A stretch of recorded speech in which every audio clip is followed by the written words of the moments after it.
बिहार के सुपौल की ठूठी की यही पिच है। इसी पिच पर मोहम्मद इजहार प्रैक्टिस किया करते थे, गेंद फेंकते थे, बैटिंग भी करते थे। बचपन में उसकी प्रैक्टिस की शुरुआत यहीं से हुई थी। आपको पहले इस पिच की चौहद्दी को दिखाते। इस तरफ देख लीजिए, आपको खेत खलिहान देखने को मिलेगा। इस तरफ देख लीजिए, आपको चारों ओर दिखाते हैं और फिर आपको हम आगे दिखाएंगे किस प्रकार से वे बचपन में यहाँ पर प्रैक्टिस किया करते थे। हालांकि बचपन के बाद भी जब वो नौजवान हुए, युवा हुए, तो युवा अवस्था में भी यहीं पर वो प्रैक्टिस किया करते थे। आप देख लीजिए, अब हाल ही के दिनों में यहाँ पर एक कोर्ट बना जा रहा है जहाँ पर वॉलीबॉल और बास्केटबॉल यहाँ पर खेला जाएगा। सरकार की ओर से यहाँ पर ये जो कॉम्प्लेक्स है वो बनाया जा रहा है। अब देख लीजिए, उसी पिच पर अभी मैच चल रहा है और इसी पिच पर इजहार वर्षों तक प्रैक्टिस किया करते थे। अब उनका सिलेक्शन आईपीएल में हुआ है। हालांकि वर्तमान समय में चेन्नई सुपर किंग की ओर से वे नेट प्रैक्टिस कराते हुए दिखाई देंगे बॉलर के रूप में। लेकिन आने वाले वक्त में जिस प्रकार से वे मेहनत कर रहे हैं, बताया जा रहा है कि बहुत ही जल्द इंडिया के लिए वे खेल सकते हैं। देख लीजिए, यही पिच है जहाँ पर बाकी इस गांव के नौजवान खेल रहे हैं। गांव का नाम ठूठी है। यहाँ पर कुछ नौजवान हैं जिनके साथ वे खेला करते थे। आप जैसे बताइए कि इजहार आप ही लोग के साथ खेलते थे पहले? जी, हम लोग के साथ खेलते थे और बहुत ज़्यादा खेले हैं। मतलब कि जब भी आते थे तो बहुत ज़्यादा मतलब कॉल करके बोलते थे खेलने के लिए, तब खेलते हैं हम लोग उसके साथ। अच्छा, तो क्या करते थे? Batting, bowling? क्या बॉलिंग अधिकतर, मतलब वो तो निश्चित रूप से बॉलर है, पर यहाँ जब आते हैं तो बैटिंग भी करते थे, बॉलिंग भी करते थे, दोनों चीज़ करते थे और दोनों चीज़ उनका सही था। बॉलिंग तो और ज़बरदस्त था, बैटिंग भी काफ़ी अच्छा करते थे वो। मतलब हम लोग जब बॉल करते थे तो बहुत अच्छा बैटिंग करते थे वो हम लोग का बॉल पे। अब पता नहीं वहाँ बैटिंग करते हैं कि नहीं करते वो पता नहीं, पर यहाँ बैटिंग भी करते थे। आप बता दीजिए, जानते हैं कि नहीं इजहार को? जी हम बहुत अच्छा से जानते हैं इजहार को। तो इस तरफ साजिए, थोड़ा धूप। हाँ, क्या साथ में खेले हैं क्या? जी हम लोग बचपन से उसके साथ खेलते आ रहे हैं। अब भी आते हैं घर तो यहाँ पे प्रैक्टिस करने आते हैं तो हम लोग उसके साथ खेलते हैं। अच्छा, बहुत अच्छा। किस तरह की बॉलिंग डालते थे? वाह, बॉलिंग तो बहुत गर्दा डालते थे। उसका बॉलिंग का स्पीड लगभग यहाँ पर टेनिस बॉलिंग का स्पीड लगभग 140-145 का रहता था यहाँ पर। इस पिच पर उसका बॉलिंग पर यहाँ पर जितना भी नॉर्मल बैट्समैन सब है नहीं खेल पाते थे, आउट हो जाते थे तुरंत। अच्छा, कितना बैट्समैन तो उसका बॉल खेल को देखने के बाद लगता था कि ये लड़का आने वाले वक्त में देश के लिए खेलेगा। जी हाँ, ये इसमें कहने कोई बात नहीं है। सब कोई पता था कि एक दिन ये आगे जाएगा और ये इंडिया के लिए खेलेगा। अच्छा, ये बात सबको पहले से पता था। अब जानकारी मिली है तो कितने खुश हैं आप लोग? ये बहुत खुशी की बात है कि हम लोग के लिए कि एक छोटे से गांव से यहाँ आईपीएल तक सफ़र है। हम लोग जल्द से जल्द चाहेंगे कोई इंटरनेशनल में आए।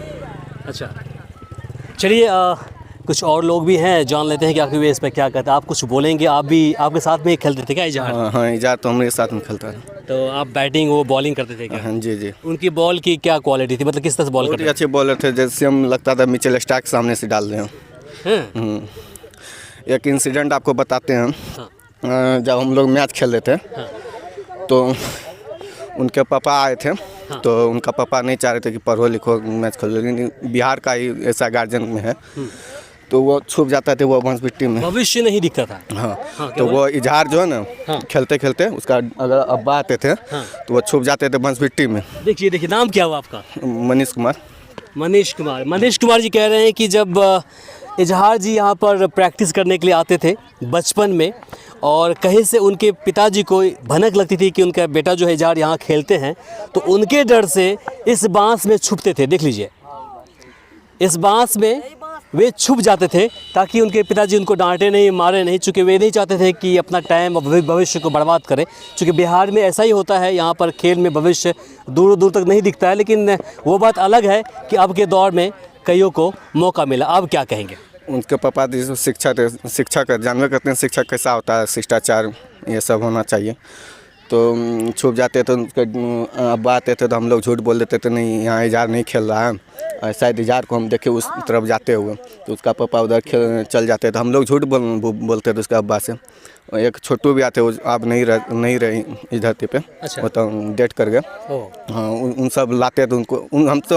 हमसे ज़्यादा जान पहचान नहीं था, क्योंकि हम बाहर ही रहते हैं, पूर्णिया में पढ़ते हैं। अच्छा। तो जब भी हम गाँव आते हैं तो यहाँ आते हैं खेलने के लिए, तो वह भी आते हैं। तो वो दो भाई हैं, इजहार और उसका एक राइट हैंडेड बॉलर, दो भाई हैं, दोनों भी बॉलिंग करते हैं। हाँ, दोनों बेहतरीन बॉलिंग बैटिंग करते थे। सुना है कि जुड़वा भाई भाई है। शायद हो सकता है, लेकिन मुझे इतना मालूम नहीं। लेकिन हाँ, उससे ये जानता, जब मैं बैटिंग करता था ना तो लग रहा था मिचेल स्टार्क सामने से बॉल डाला। बहुत ही अच्छी बॉलिंग कर रहे थे और अच्छा, बहुत धन्यवाद। अब कितना खुश है आप लोग? बहुत अच्छा। अगर हमरे गाँव से अगर जिसका देश भविष्य बन रहा तो अच्छी बात है। वो और हम भगवान से दुआ करेंगे कि वह देश के लिए खेले और अच्छा ही खेले। देखिए, बाकी जितने भी हैं इनके साथी हैं, सभी लोग खेले हैं और इसी पिच पर, देखिए इसी पिच पर मैच अभी चल रहा है और खेल रहे हैं, उन्हीं के साथी हैं सभी। और बड़ी एक्सक्लूसिव बातें इन्होंने कही कि जिस तरह से वे यहाँ पर खेल के प्रति रुचि दिखाते थे और आते थे खेलने के लिए, उसे ढूंढते ढूंढते उनके पिताजी आते थे यहाँ पर और फिर वे उस बांस में छुपते थे ताकि उनकी जो है जानकारी उनके पिता को ना मिले और फिर उसे खेलने से न रोक पाए। एक और लोग हैं, एक और साथी हैं, उनसे जानते हैं। जल्दी से 2 मिनट लेंगे, ज़्यादा नहीं लेंगे, आपका टाइम नहीं खोटी करेंगे।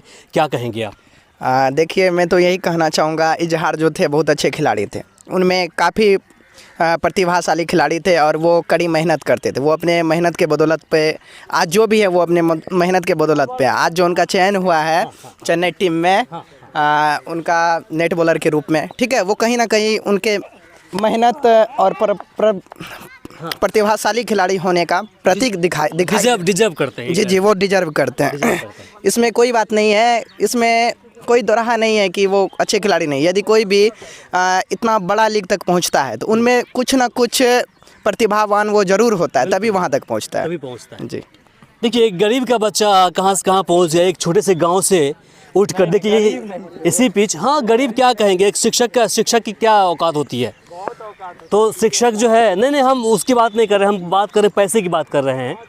और फिर वहाँ से उठने के बाद और फिर नेशनल लेवल पर पहुंचना एक बहुत बड़ी बात है। क्या कहेंगे आपके यहाँ से और आपके इस मैदान से एक लड़का उठ करके नेशनल लेवल तक पहुँच गया, क्या कहेंगे?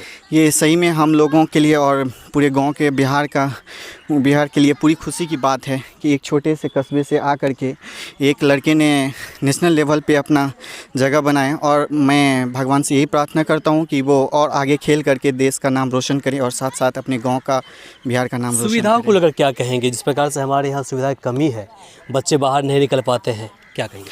देखिए, जहाँ तक सुविधा की बात है तो ये तो सही बात है कि बिहार में बहुत कम सुविधा है।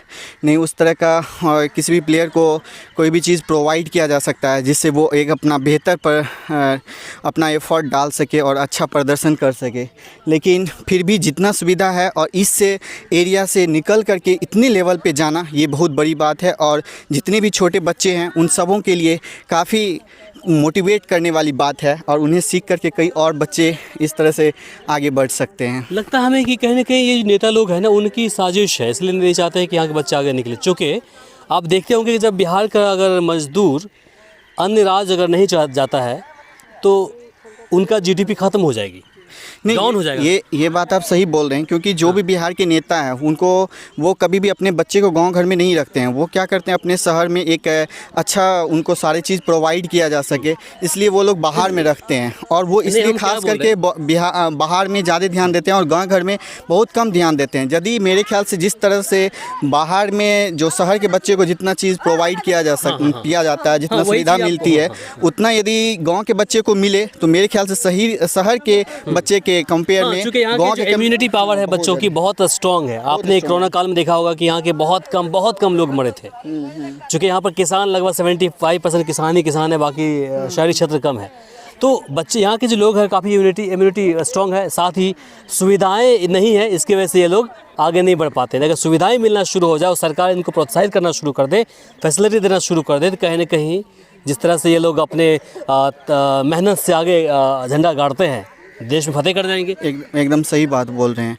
यहाँ पे यदि बच्चे को सही तरह से सिखाया जाए, सही तरह से किया जाए तो यहाँ पे हार्ड वर्क की कमी नहीं है।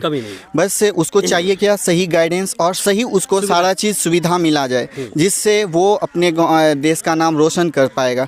और वो उस तरह से कुछ नहीं यहाँ पे मिलता है। होता क्या है, यहाँ पे 18 साल होते होते बच्चे अपना हार्ड वर्क करते हैं, एक सही जगह पे पहुँच जाते हैं, लेकिन फिर उसको अच्छा अपॉर्चुनिटी नहीं मिल पाता, जिस कारण से वो लोग आगे बढ़ने में सक्षम नहीं हो पाते। उसके बाद घर का लायबिलिटीज हो जाता है, फिर वो अपना घर संभालने में लग जाते हैं, अपना करियर छोड़ करके लास्ट में यही करना पड़ता है। तो अभी मैं इजहार मोहम्मद इजहार के गांव में था। ठूठी गांव है जो सुपौल ज़िले के छातापुर प्रखंड में पड़ता है, यहाँ पे था और फिर मैंने आपको दिखाया। अब आपको ले चलेंगे उनके घर पर और उनके जो परिवार के अन्य सदस्य हैं उनसे भी हम बातें करेंगे, जानेंगे कि आखिर वे इस पर क्या कहते हैं और कितना खुश हैं। आप देख रहे हैं वी आवर्स न्यूज़। मैं हूँ इमरान। नमस्कार, शब बख़ैर।